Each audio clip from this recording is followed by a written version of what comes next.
a pregar com vida, começa a pregar com uma unção tão grande que a igreja em Corinto estoura em crescimento. E quando a igreja estoura em crescimento, ele deixa de ser apenas um missionário de igrejinha perrengue e passa a ser agora missionário cofundador de uma igreja gigante, de uma igreja abençoada. E agora, como ele estava no apogeu do seu ministério, já com a doutrina dos carismas do Espírito na cabeça, ele começa a ensinar a igreja sobre os dons espirituais, começa a ministrar sobre a igreja os dons espirituais. Resultado, nasce a igreja mais poderosa daquele tempo. Uma igreja tão ungida que para entrar dentro do culto você tinha que pegar uma senha antes. Eu disse que tinha que pegar o que, igreja? Pergunte para quê? Para saber que hora que você podia profetizar. Porque todos os membros da igreja tinham a marca do poder do Espírito Santo neles. Ah, Jesus, esse é o meu sonho. É o meu sonho nesse país. É poder entrar nas igrejas e ser recebido pelos profetas da entrada até o altar. Eu quero crer que Deus pode transformar a sua igreja numa igreja dessa. Alguém quer? Alguém quer? Mas você vai saber lidar com uma igreja assim? Respire fundo, murcha a barriga, estufa o peito. Vamos encenar. Aqui agora é Corinto. Olhe para a esquerda. Esse irmão aí tem o dom de interpretação de línguas. Olhe da direita. Esse tem o dom de discernir espíritos. Olhe para trás. Esse aí tem o dom da sabedoria e a palavra do conhecimento. Olhe para frente, toca no ombro da frente, vê o rosto dele. Esse tem o dom de profecia. E olha lá para aquele canto, aquele lá tem mistérios e prodígios. Olha para aquele outro lá no fundo, aquele onde põe a mão a doença sai. Era a igreja estabelecida em Corinto, possuída pela glória do Espírito Santo.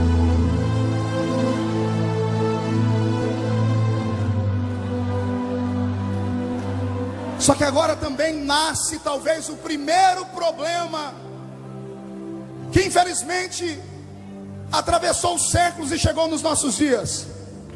Uma igreja espiritual demais, possuída demais pelo Espírito Santo, se não tiver um equilíbrio de um ensinamento prático, ela fica fanática.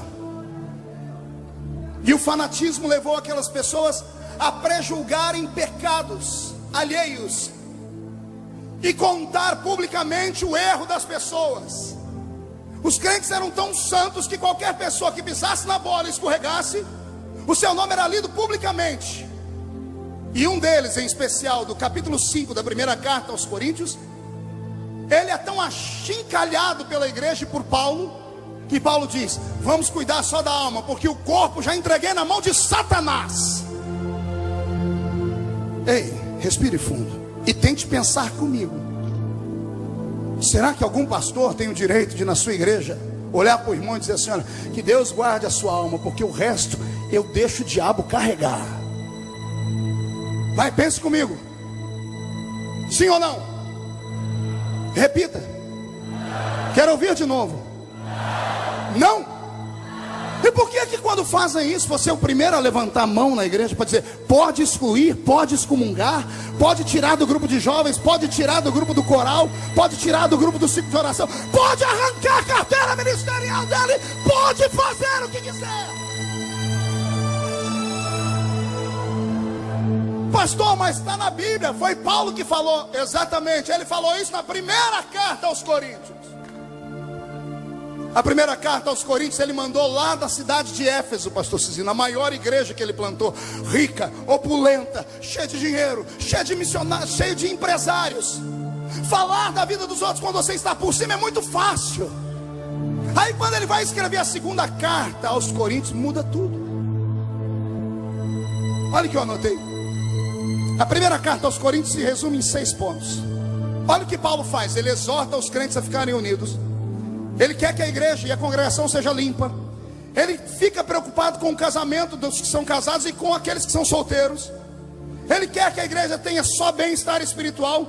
Ele quer que o culto tenha ordem. Ele só fala da ressurreição. Uma igreja tomada pela aparência, ele só cuida daquilo que os olhos podem ver. Ele cuida do zelo com aquela igreja, com a pureza e a santidade. Isso é ruim, pastor? Não, não é. Mas é preciso equilíbrio, porque senão a igreja mais poderosa pega uma alma e joga dentro do inferno na mão de Satanás. Ah, pastor, mas o pecado do rapaz foi grosseiro. Ele dormiu com a mãe, com a mulher do pai dele. Quem somos nós para julgar um pecado? Será que até Paulo esqueceu do que Jesus falou para aquela mulher adúltera pega no ato de adultério? Quem não tem pecado, atire a primeira pedra.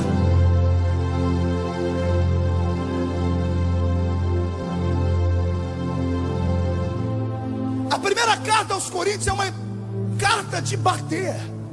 Paulo está purificando, levando a igreja a um estágio de pureza tão grande, santidade, glória, unção e palavra e revelação e dons, que essa igreja começa a ficar orgulhosa por ser tão poderosa e se acha no direito de mandar embora os sujos, se acha no direito de excomungar as pessoas. Será que nós esquecemos aquilo que eles esqueceram? De que quando ligamos alguma coisa na terra, é ligada no céu. E que o caminho inverso é que se quando desligamos alguma coisa na terra, é desligada do céu também.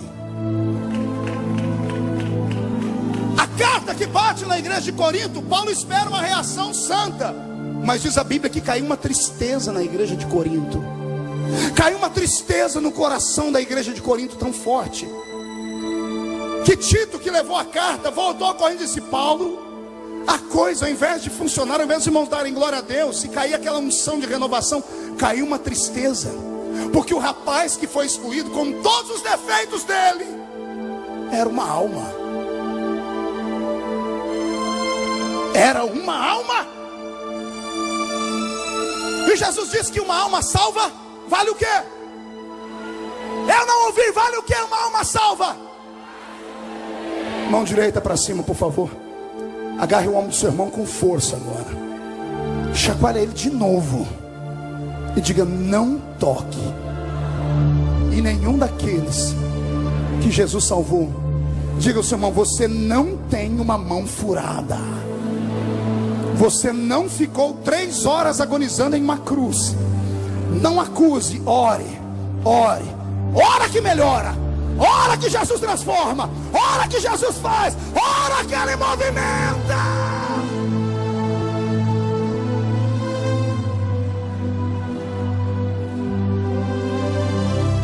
E agora, eu não sei para onde vai essa mensagem, porque eu fui estudar a segunda carta aos Coríntios, pastor Ciro. E a segunda carta aos Coríntios só tem um cerne dela: é perdão. É perdão, restauração. Filinto, o cidadão que falou tanto e bateu no rapaz, agora está arrependido. Mas ele não está arrependido porque a igreja de Corinto ficou triste. E aqui começa o meu sermão. Agora ele não está mais em Éfeso. Paulo agora está vindo da Macedônia.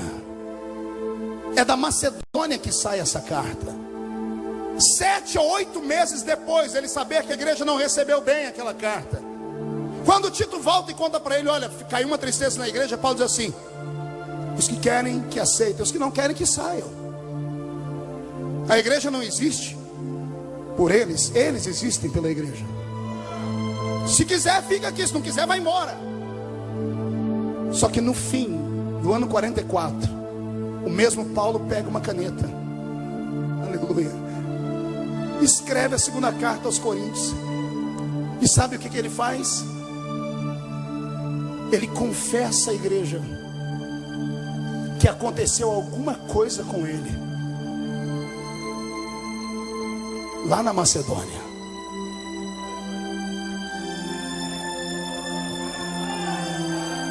Aconteceu alguma tragédia com ele na Macedônia.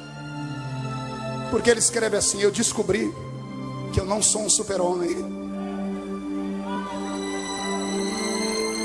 meu bispo. Eu descobri que eu não sou tão forte. Não é que apareceu um mensageiro do diabo. Não é que eu descobri que eu também tenho um espinho na carne. E aqui é a parte mais gostosa do texto, porque os apologistas fazem de tudo para santificar a imagem de Paulo. Aí eles dizem que o espinho da carne dele era doença, que o espinho da carne dele era problema nos olhos. Por isso ele escreveu à igreja aos Colossenses: o amor de vocês por mim é tão grande que vocês, se pudessem, me dariam seus olhos. Começam a pensar que é doença na carne, mas não é. que Paulo faz, profundo, é dizer, é um espinho. O espinho